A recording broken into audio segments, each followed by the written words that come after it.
માં 100% વધારો કરવામાં આવે છે. પરિણામે તારના અવરોધમાં થતો ફેરફાર ખાલી જગ્યા હશે. જવાબ છે 300%. હવે એમણે રીત આપે છે. રીત બહુ સરસ છે. તમને એમાંથી કદાચ સમજાઈ પણ ગયું હશે, પણ આની ટેકનિક વિચારશો તો લંબાઈમાં 100% નો વધારો થયો છે. 100% એટલે જે લંબાઈ હતી એટલી જ લંબાઈ વધી છે, એટલે કે નવી લંબાઈ એ બમણી થઈ છે. હવે જો નવી લંબાઈ બમણી થાય તો ખેંચેલા તાર માટે, તો યાદ આવશે તમને, મેં ટેકનિક આપી હતી. ખેંચેલા તાર માટે લંબાઈ આપેલી હોય તો સૂત્ર છે R બરાબર rho L by A. L વડે ગુણતા ને ભાગતા એટલે થઈ જશે rho L square. A into L ને કહેવાય વોલ્યુમ. પણ જ્યારે તારને ખેંચીએ છીએ ત્યારે દ્રવ્યની જાત નથી બદલાતી, એટલે રો અચળ, વોલ્યુમ પણ અચળ.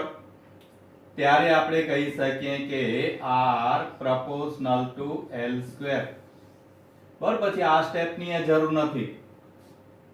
તમે આ આઈડિયા વિચારી શકો. તો અહીંયા R proportional to L square. હવે લંબાઈ કેટલી થઈ? તો કે લંબાઈ બમણી થઈ. જો લંબાઈ બમણી થઈ તો L સ્ક્વેર કેટલા ગણું થયું? 4 ગણું. 4 ગણું એટલે 400%. આટલું થયું. 400% થયું.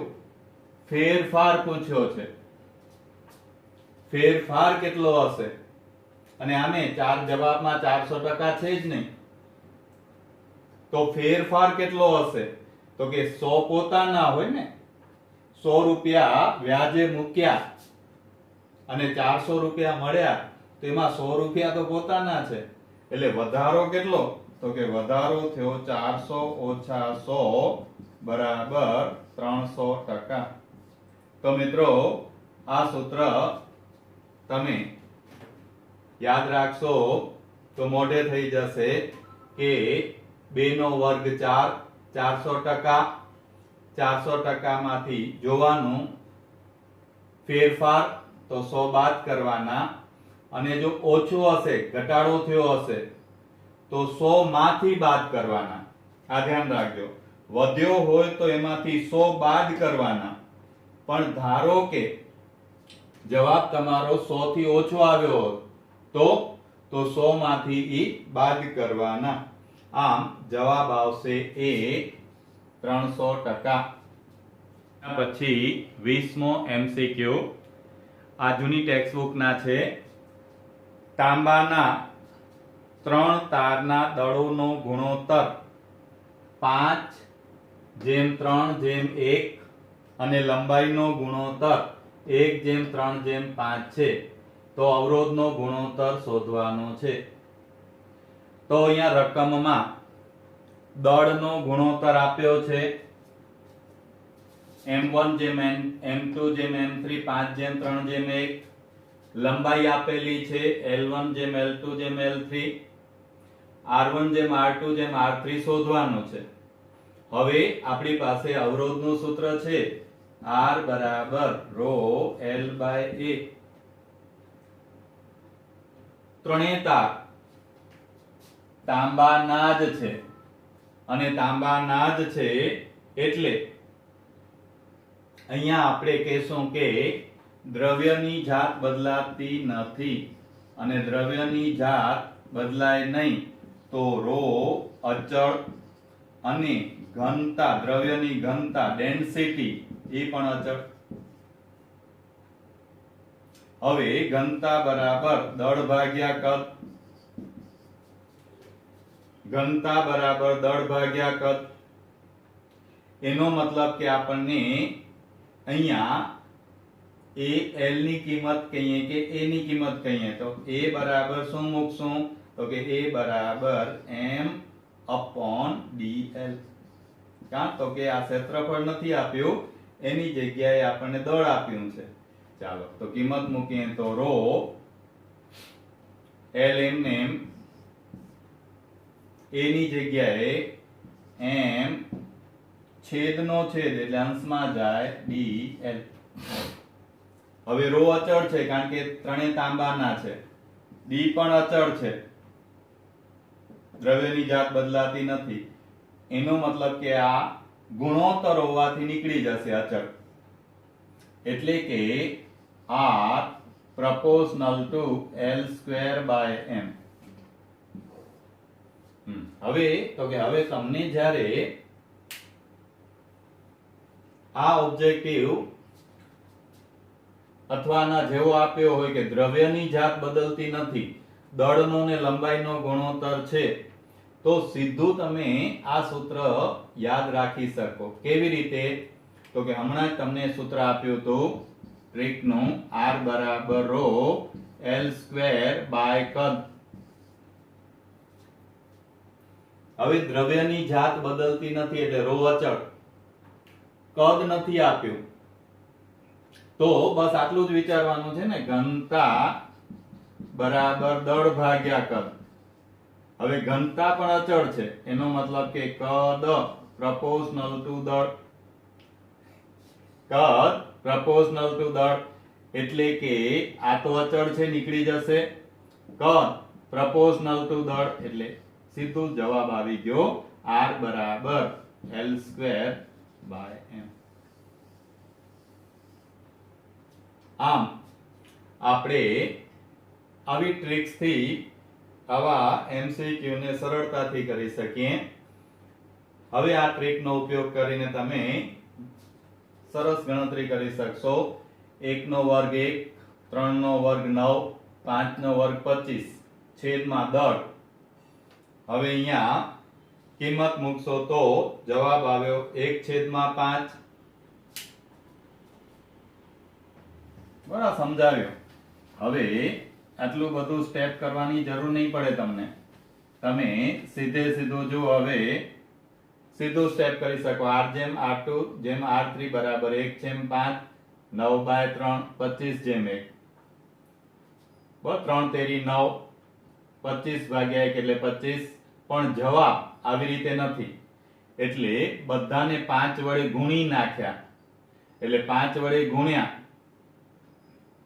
એટલે આ 5 ભાગ્યા 5 એટલે 1, 5 તેરી 15, 25 ગુણ્યા 5 125, એટલે આ રીતે જવાબ આવશે.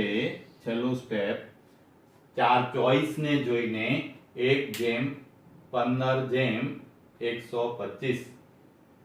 બરાબર. તો અહીંયા હું તમને આ એટલે સમજાવું છું, તમે ડાઉટ પૂછો કે ન પૂછો, પણ મારો મતલબ આ છે કે તમે આવા એમસીક્યુ ની ટ્રિક્સ શીખતા જાઓ, ધીરે ધીરે તમે પણ આવી ટ્રિક્સ અપનાવતા થાઓ, તો સાવ સહેલો થઈ ગયો. r proportional to l square by m margin પોઈન્ટમાં લખી રાખજો. દ્રવ્યની જાત ન બદલે તો r proportional to l square by m. Clear? ચલો એના પછી 24મો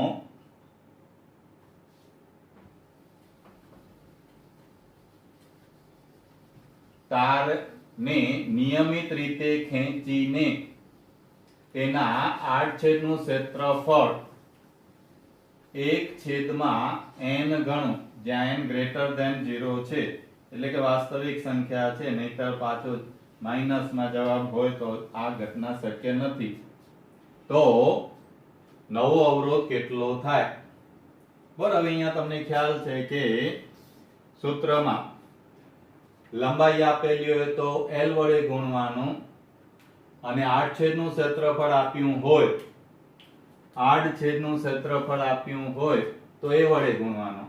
એટલે વળી પાછો એ જ આઈડિયા, r બરાબર ρ l/a. અહીંયા આડછેદનું ક્ષેત્રફળ આપ્યું છે, એટલે a વડે ગુણતા ને a વડે ભાગતા, a વડે ગુણતા ને a વડે ભાગતા, l into a ને કહેવાય કદ, માટે rho into volume by a square.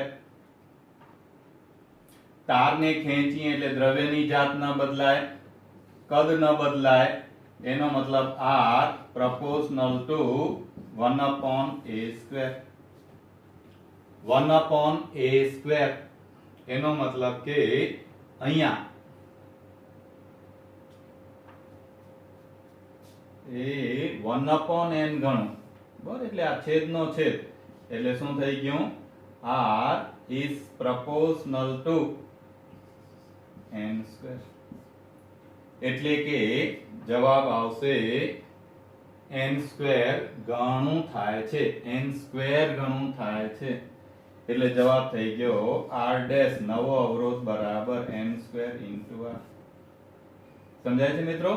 અહીંયા આ ટ્રીક જે છે ઈ, બરાબર, એટલે આ ટ્રીક ખાસ સમજી લેજો. ફરીથી હું આ ટ્રિક્સ ને રિપીટ કરું છું, એ ખાસ ધ્યાન રાખજો કે આપણી પાસે સૂત્ર જે છે એ છે r બરાબર રો l બાય a. જો તમને રકમમાં લંબાઈ આપેલી હોય તો l વડે ગુણતા ને ભાગતા, રો અચળ, કદ અચળ, ત્યારે થશે r proportional to l square. જો ક્ષેત્રફળ આપ્યું હોય તો a વડે ગુણતા ને ભાગતા, તો r કદ અચળ એટલે થઈ જશે r proportional to 1 upon a square.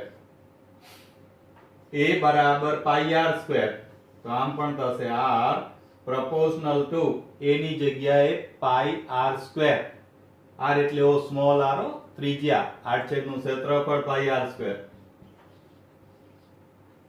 તો એનો એ વર્ગ એટલે થઈ જશે r ની ઉપર 4 ઘાત. હવે હમણાં જે જોયું ઈ દળ અને લંબાઈ આપેલી હોય તો r proportional to l square by m. કારણ કે l square by કદ તો હતું, કદની જગ્યાએ દળ આવી જશે. આમ આટલા પોઈન્ટ્સ ને તમે પકડી રાખો એટલે આવા MCQ તમે મોઢે કરી શકશો, તમને ક્યાંય ગણતરી કરવાની જરૂર નહીં પડે. ચાલો, એવો જ સમાન આડછેદ ધરાવતા r અવરોધ વાળા એક વાહક તારને 20 સરખા ભાગમાં કાપવામાં આવે છે. આમાંના અડધાને શ્રેણીમાં અને બાકીના અડધાને સમાંતરમાં જોડવામાં આવે છે. આ બે સંયોજનોને શ્રેણીમાં જોડવામાં આવે તો આ બધા ટુકડાઓનો અસરકારક અવરોધ કેટલો? બરાબર, તો અહીંયા તમારે વિચારવાનો છે પોઈન્ટ. બરાબર, કદાચ અહીંયા તમને રકમ બહુ સ્પષ્ટ ન દેખાતી હોય, બરાબર, તો તમને મેં પીડીએફ મોકલાવેલ છે, એ પીડીએફ ની કોપી તમે સાથે સાથે રાખજો ને જોતા જાજો. અને બાકીની ટ્રિક્સ ખાલી જોજો નહીં, નોટમાં ઉતારતા રહેજો. તો નોટ ઉતારશો તો આ બધું જ્યારે નીટ અને બોર્ડની ફાઇનલ હશે ત્યારે તમને આ બધું કામ આવશે. તો અહીંયા સ્પષ્ટતા શું કરેલી છે કે r અવરોધ છે એના 20 સરખા ભાગ પાડ્યા, એટલે એક ભાગનો અવરોધ r1 બરાબર કેટલો થયો, r બાય 20. એમાંના અડધાને એટલે કે 10 અવરોધ શ્રેણીમાં, યાદ કરો શ્રેણીમાં સમતુલ્ય અવરોધ rs બરાબર n into r1, 10 into r by 20 એટલે થઈ ગયું r બાય 2. આ અડધા શ્રેણીમાં, એવી રીતે બાકીના અડધા સમાંતર. ચાલો, સમાંતરમાં તમને ખબર છે કે ભાગ્યા થાય એટલે r પેરેલલ બરાબર, તો થશે R1 બાય m, એટલે કે R બાય 20 અને n કેટલા છે 10, એટલે થઈ જશે R બાય 200. આ થઈ ગયું પેરેલલમાં. હવે આ બંને પાછા જે બન્યા ઈ બંનેને કેવી રીતે જોડેલા છે? તો કે આ બે સંયોજનને શ્રેણીમાં જોડવામાં આવે છે. જો હવે આ બંનેને શ્રેણીમાં જોડીએ તો શ્રેણીમાં પરિણામી અવરોધ R ઇક્વિવેલન્ટ બરાબર, તો કે શ્રેણીમાં એટલે આ થશે RS પ્લસ RP, જે આ શોધ્યા એટલે કે R બાય 2 વત્તા R બાય 200 બરાબર કેટલા? ચાલો આમાંથી R ના આવે, R બાય 2 એ ના આવે, 101 છેદમાં 200 R આવે. જુઓ તો કે આ થશે R કોમન 200 વત્તા 2, 200 વત્તા 2, 202 છેદમાં 400 બરાબર. એટલે હા બરોબર છે. આ થઈ જશે ભાગ્યા 2 એટલે 101 ને આ 200 એટલે 101 ભાગ્યા 200. તો આનો જવાબ આવશે C.